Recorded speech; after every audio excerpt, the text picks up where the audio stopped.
And Michael Mason, who is no longer on Twitter with us, the G Manifesto, um, a very heavy hitter, a true playboy in Miami.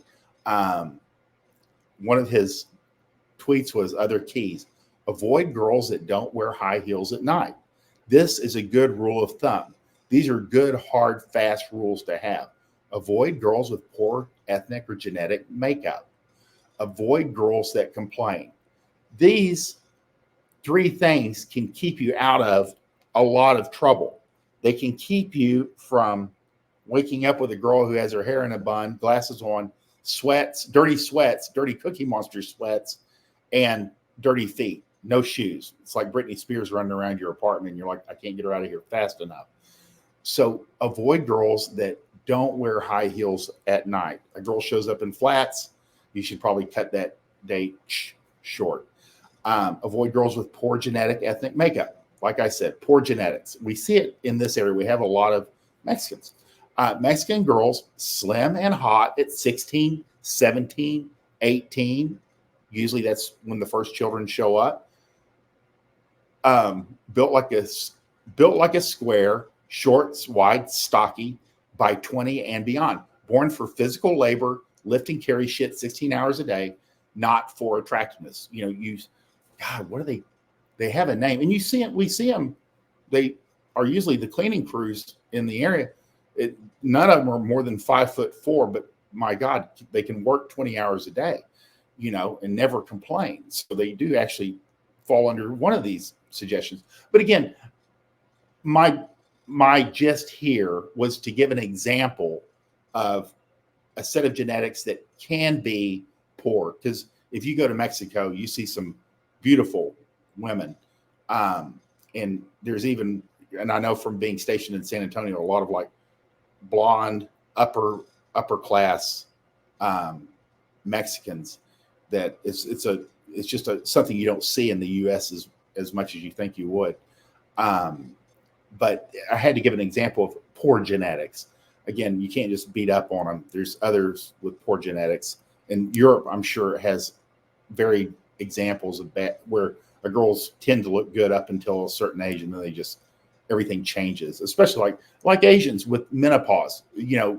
Asian women will look really good all the way up in like late 40s, 50s, even early 60s, and then just like bam, it all kind of like happens all at one time, and then they all look the same.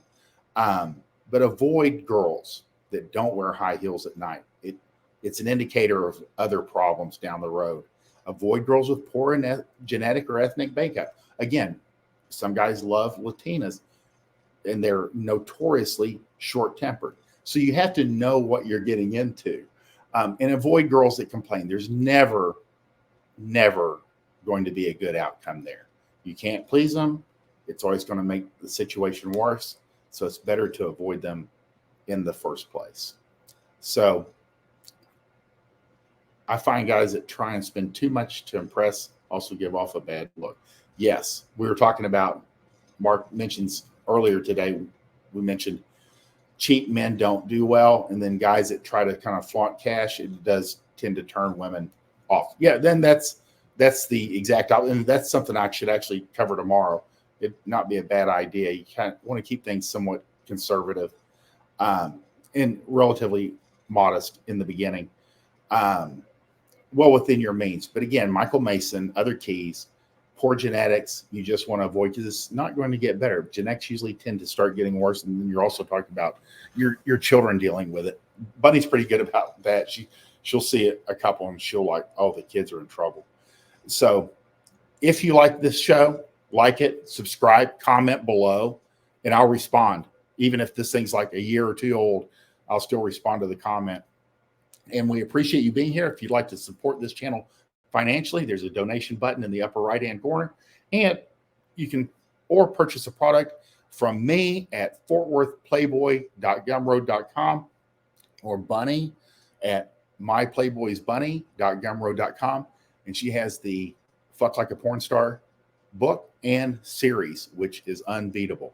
I wish you guys the best. I appreciate you bearing with me today. I was about 5 or 6 minutes late, but I'm glad you're here. And tomorrow morning, We start at 7 a.m. 7 a.m. Normally it's 6:30 on Wednesday. Tomorrow's 7 a.m.